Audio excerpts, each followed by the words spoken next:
So call came in at 5:47 in the a.m. for a house fire with possibility of multiple rescues. We had crews on the scenes in less than 3 minutes. There was, of course, a report of the rescue, so they immediately made entry. They were able to get out 3 victims right away, very rapid, even despite the fire conditions and smoke conditions. Unfortunately, there were 2 fatalities on the scene, 1 adult, 1 juvenile. And the third person was another adult that was transported to the hospital, and as the latest that we've heard, is still in critical condition. Were the 2 deceased when fire crews got there, or was it after they pulled them out? They were deceased. So when we enter into a fire like that, we search for people. We never know if they're unconscious, if they're injured, if they're already deceased. So we get to them, we get them outside as quick as we can, so we can immediately start medical care. Unfortunately, as soon as they got the victim out, they realized that the 2 were deceased. Obviously, still early stages of the investigation. The idea how this may have happened. So the investigation will be going on for some time. We've got other agencies involved. That's one thing that metro agencies work very well together, from the dispatchers that took the initial call to the police and EMS on the scene, and then we've got arson and police working together on the investigation. Chief, can you describe the flames out there this morning? So when they first arrived, you had heavy fire on the first floor and smoke conditions throughout the entire structure. And this is a 2-story home? It's a 1.5-story home, so yeah, there were a couple rooms on the second floor. So sure, 2-story, but we usually refer to that as 1.5 since the second floor isn't, the entire. Do we have any early indications as to cause, how it could have happened? That's going to be under investigation for a while. Is there anything about the building, the home itself, that made it particularly hard, maybe for the victims in this case, to leave or escape? Nothing unique. It's a typical structure down there on Cecil, typical home. But unfortunately, that's the thing that people need to remember. One, there were working smoke detectors in the home, but people need to make sure you've got that, make sure you know how to get out of your house. But this is just a lesson that smoke and fire are no joke, and it doesn't take much smoke that can actually stop a person. So if anyone ever does have any type of fire in their house, get out immediately. Don't try to fight it on your own, because it doesn't take very much smoke to overwhelm a person. Chief, you said there were working smoke detectors in the home, is that right? That's correct. When our crews made entry, they did hear working smoke detectors that were going off. That being said, does that raise any suspicion as far as the people, they weren't able to get out in time? Not necessarily. You can never tell if people are heavy sleepers. You can never tell what exactly conditions they faced when they heard that, so we don't like to speculate on that. Is there any possibility this could have been criminal? Can you speak to how fast it spread? I'm sorry? Is the home a total loss, and can you speak to how fast it spread? No, the home is not a total loss. There were heavy fire in one room on the first floor, but it's certainly salvageable. And I'm sorry, what was that? Yeah, I was just wondering, is there any possibility that this could have been criminal? That's always part of the investigation, but we'll let our arson investigators look into that. Any clues or rooms you're looking into specifically? Nothing we can talk about, no. Were all 3 of the victims in the same room? No, they were not in the same room, not in the same area. Were they the only occupants? There were other occupants that were able to get out, and we're still in the process of reuniting all the family. Was one of them a bedroom, considering a child was lost to? They were just different areas of the home. And you said this is a family unit? It is a single family dwelling. It's a structure, but as far as the relationships of everybody, we don't know that.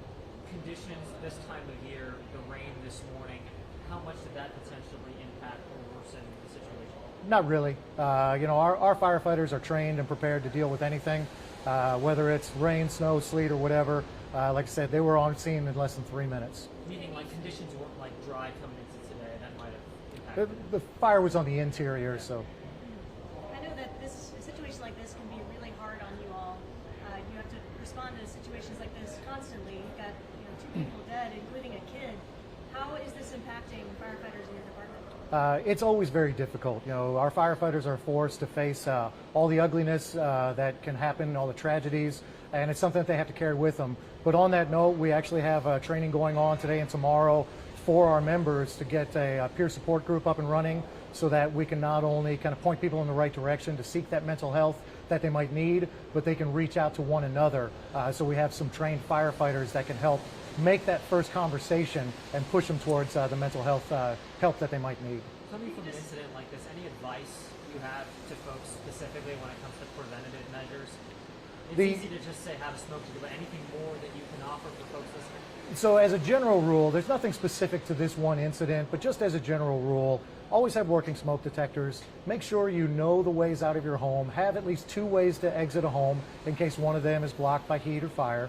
And also, a good housekeeper is really the best fire prevention. Make sure you don't overload circuits. Be careful with the use of space heaters. Be careful with cooking and things like that. It's all the stuff that we teach frequently, but you can never be too careful because, as I said, it doesn't take much heat and smoke to overcome a person. Can you speak it to this time of year when people are trying to heat their house, it's colder outside? Is there any indication that this situation was part of that, or any other safety tips related to this type of time of year? Well, all of those things are always part of the investigation. That's what our arson unit is taking care of right now. So it's all the same tips that I just mentioned, the way that people can be careful and try to be as safe as possible in their homes. If you could just speak from a human standpoint, now this is something that weighs on the community when we hear that people in our area have died from something as scary as a house fire. Can you just speak and from that standpoint share your message with the community? This is a terrible tragedy. We share that tragedy throughout the community, not only from our side, from the emergency responders, from the dispatcher that took the call that feels a little helpless as they're trying to send units to help, to the EMS members that showed up, to the Metro Police members that helped us, and then the firefighters that actually were there, that made the entry, that brought those people out in an attempt to save their lives. It's very, very difficult. It's very painful. So all I can say is in the spirit of the holiday season, yeah, look out for one another. Be careful for one another. Care about each other. Is this just a typical family unit? Can you give us some details on that? Was it Absolutely no. This is a typical family home like you would see throughout our community. So you say you don't know if all the people inside were family members? That we don't know. Okay. And And if it was somebody else inside that made that 911 call, or if it was neighbors? Not sure who made the calls, no. and how many firefighters were there at the time? So the fire itself, we had about 30 firefighters that responded. They were able to get the fire under control in about 20 minutes. You know if the victims were from a foreign country? I'm sorry? You know if the victims were from a foreign country? That's all part of the investigation. How much of an uptick in house fires is there now that it's, starts to get cold? I'm sure you guys are prepared for that. We frequently see an uptick as it gets colder. We'll see a little bit more fires, but there's really no way to map that accurately. Well, I'm sorry, we do map it accurately, but to predict it, it goes up and down. There 3 occupants inside the home, or the kids at something like that? There were others that got out safely. How many? Yeah. That's all part of the investigation. And you don't know the relationship between the adult and the juvenile? No, we do not. Do you know the rough age of the juvenile? We do not, no. What the age of the adult? Don't know that either. Which hospital were they taken to? It's University of Louisville to the burn unit. Do we know if that Sorry, adult what's is that in any kind of The surgery? University of Louisville to the burn unit. Do we know if that adult is in any kind of surgery right now, or That I don't know. I know that they're in the burn unit and in critical condition.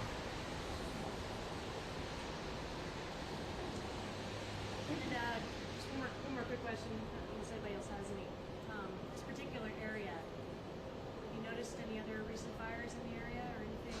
No. No.